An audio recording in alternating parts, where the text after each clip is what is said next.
I am so excited for this conversation around recruiting and how to do it without the hustle. Oh my word. Here's the deal.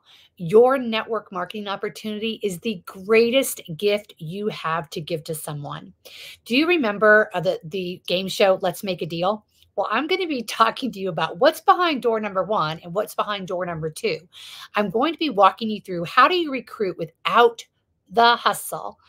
And I'm going to be giving you four specific points to walk you through tangible things that you can start chewing on and are really going to change your business. I am so excited to bring this to you. My name is Gail Root. I'm a Kingdom business coach for women of faith in the industry of direct sales and network marketing. After building in the industry for decades and God calling me to leave the industry and retire so that I could coach his daughters. Why? To awaken to the truth of what he's up to in this industry and to really bless you so that you can start stepping into the fullness of what God has for you, being light, being hope, being the servant that you truly long to be. But you know how you do that? You've got to cast off a lot of the broken teaching that has come from the hustle movement.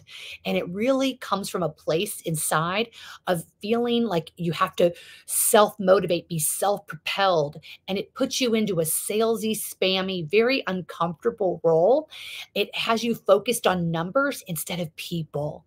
It has you focused on adding to friend list and posting and all of the things that amount to hustling and grinding instead of focusing on actually caring about the people that you're serving. And I'm going to be walking you through four ways that can start to really transform your business. So the first thing I want you to know is I did it all wrong and I did it all right. I've been there in the industry. I've sent the spammy messages and I've also had a really healthy, that's the wrong word. I was going to say healthy fear of recruiting. And the reason why I say that is because I wanted to recruit. I wanted to build a team. My heart was wanting other people to experience, other women to experience the benefit of what I was doing, but I was afraid of what they would think of me, that I was acting in a selfish kind of way. And the truth is, let's talk about what's behind door number one and door number two. Because when you are motivated by fear and it forces you to want to talk about your products instead of your opportunity. And really, what you're doing is very self serving because you're uncomfortable. And so I want to pull back for a minute because that uncomfortable place causes you to hustle, causes you to grind, and it doesn't work and it leaves you exhausted and tired. So let's pull back and think about this game show. What's behind door number one and door number two? Do you remember Let's Make a Deal? Oh my gosh, I sure do. I can still see, I forget his name, but I can still see him behind the microphone and the beautiful models there, pointing to door number one or door number two, and you having to make that choice. So let's talk about this for a minute. Let's pretend that behind door number one are your products. And I'm sure incredible benefits from your products, right? You might be in wellness. You might be in jewelry. You might be in kitchen products. It doesn't matter what your products are. They're probably top of the line, patented, unlike anything you can find in the retail space. So that's why your company has chosen those incredible products, and they should have you excited. However, that's door number one. So now let's look at what's behind door number two. Door number two is your business opportunity. Do you know that women join the business opportunity for 5 different reasons? People, that means they want to be in community with people. They're feeling lonely. They're feeling like whatever girlfriend time they have is not the kind that they want. Maybe they're in corporate America. Maybe they're in healthcare. And the community of women there is not inspiring them, encouraging them, cheering them on. And so they join the industry for people. Another reason, of course, is profit. They want income. They are stressed financially and they need another source of income. And many, many women join this industry for the profit. Personal development is a third P of why women join the industry. And you get opportunities here to grow personally, to grow professionally. Powerful. You probably heard the phrase network marketing is personal development disguised as a business. That is powerfully true. Not most women, I would say, if you had to pick one of the five P's, you probably don't join for personal development as your lead motivator, but it's in there. Most women who join this industry are what I like to call L to the third power, lifelong learners. And a fourth P is passion. Women want, especially women in the second half of life, they've raised their families, they've probably settled, uh, either are settling on retiring or have already retired. And a lot of the sense of when their younger years where they had lots of purpose raising a family or a career, they don't want to step into full 9 to 5 purpose anymore, but they still want to have purpose. But they're holding back, afraid that if they step into an opportunity, it might take over the freedom that the lifestyle of freedom and time and space freedom, location freedom, being able to go where they want, when they want to travel, but they want purpose. They want purpose. And so that's the fourth P. And the fifth P is, um, let's see, profit, personal development. What do we do? Profit, personal development, passion, and, people. That was oh my gosh, the fifth one is escaping me. That's cracking me up. I hope it's cracking you up. You guys know these fifth Ps, and I did another, podcast on this, and I wasn't even intending to get into there today. And you're probably all yelling at me because it's, like, right there. Passion, people, personal development, profit. I know these like I know the back of my hand. But really what I'm doing is I am showing you what is behind door number 2.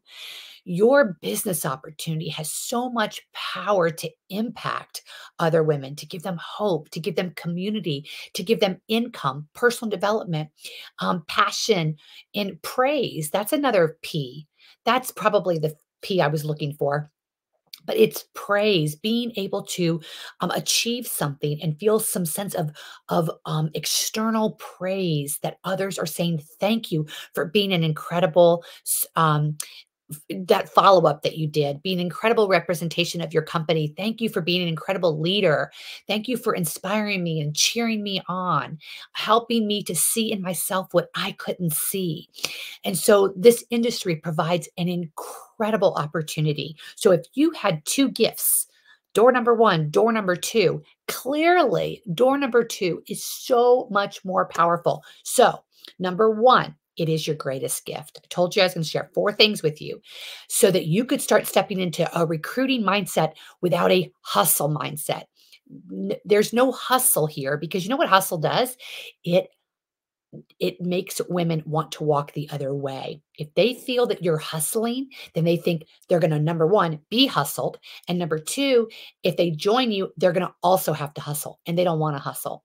So drop hustle. You're doing this without hustling. And recruiting is simply inviting women to take a look at what's behind door number 2. So, number 1, it is your greatest gift. Number 2, this is a mindset that will absolutely change you forever when it comes to recruiting, and that is be curious. So when we talk about those 5 Ps, have them in front of you. Have them in front of you on a little note card and ask her questions that are going to reveal, is she lonely? Does she have community? Does she have other women who are supporting her and encouraging her? What does that look like? Is she stressed financially? So all of those 5 Ps, they are tells. So if you ask her questions and those questions reveal that one of those 5 Ps is something she might be looking for, that heart of you being curious, that is going to help you get to a point where it's going to be so easy for you to invite her to know what's behind door number 2. So, questions. That's number 3. So number 2 is having number 1, it's your greatest gift. Number 2, having that posture and mindset of being curious because what that does is it gets you to stop talking and start listening. Start asking questions. And when you do that, you become a world class recruiter and you don't need to hustle at all because you're doing it from a place of genuine interest in what is going on in her life and how you can serve her at the highest level. So those questions is number 3. The questions that you ask, the person who asks the best questions, that's the person who's going to be recruiting and actually growing a team. Because when you start asking powerful questions, it reveals to her a need or a desire. So when you're asking questions about financial stress, it exposes that there is a potential need for her to join your opportunity.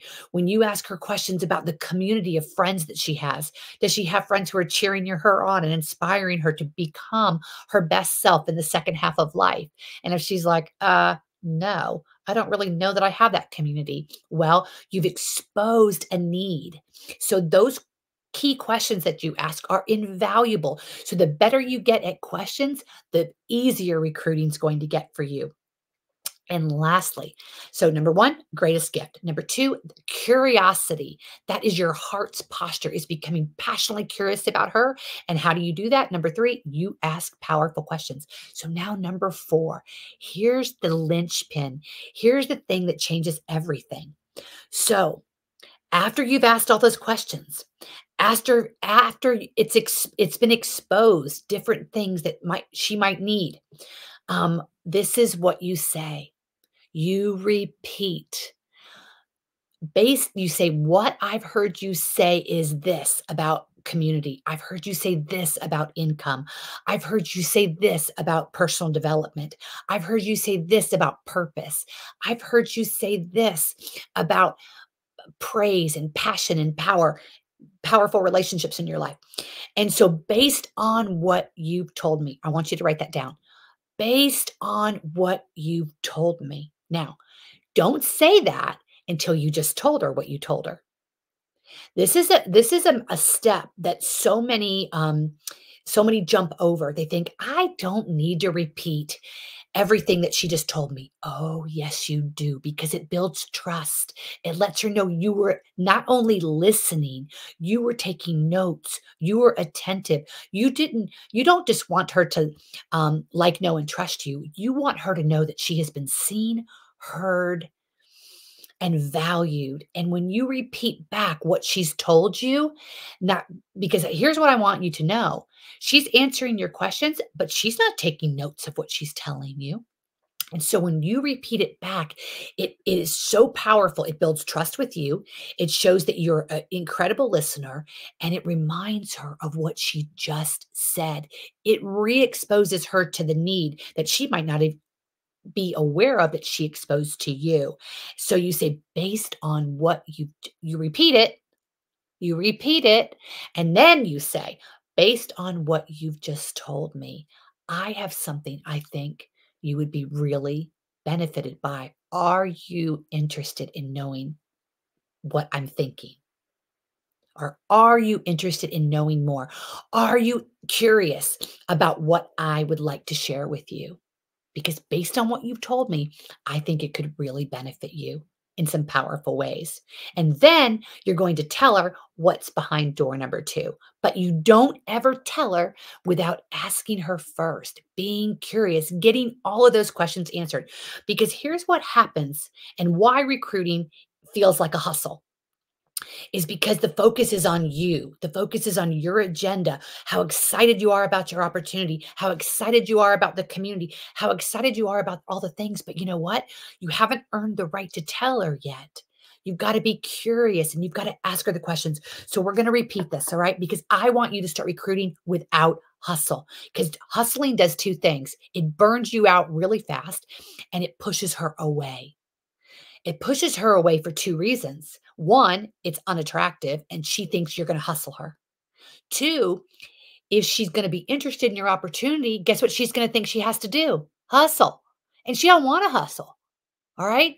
So, um, I'm so excited that you're listening to this. I pray that this is blessing you because the truth is, your opportunity is the greatest gift that you have. And I'm sure your uplines and your company has already taught you what I'm about to say, but I want to drive it home at this moment. And that is, if you're going to continue, because I know most of you are statistically, leading with your products and then think that somehow you're going to come around the back door and then invite her to know more about your opportunity, I'm telling you, that might be seemingly more comfortable, but it is always the slower path. Why? Because if you can start being curious, ask her all the key questions, invite her to know about your opportunity, and guess what? If she says no, guess what's next? It is so easy to then start talking to her about your products. But if you do it reverse and you talk to her about the products first, thinking that someday down the road, you're going to finally be comfortable enough to share the opportunity with her, that is a much slower process. So serve her well. Offer her the greatest gift that you have, but never offer her that gift before you have first asked her tons of questions, which have exposed those 5 different ways that women most likely, the reasons why they join, most likely are interested in joining. Point it out to her, repeat it back, and ask her if she's curious and wants to know more. So, you can recruit without the hustle. Now, I want to offer you a resource. If you have not already received my Rise ebook, it's the 5 ways this industry is built on biblical principles. It is the foundation of all of the conversations that I teach. Everything I do is about building in this industry from a kingdom perspective, doing it with God. Stop treating him like a consultant up in the sky. He is the best friend you can have in your business right now. And so take a look at how this industry is built from on biblical principles, and it will completely change how you position yourself in the marketplace.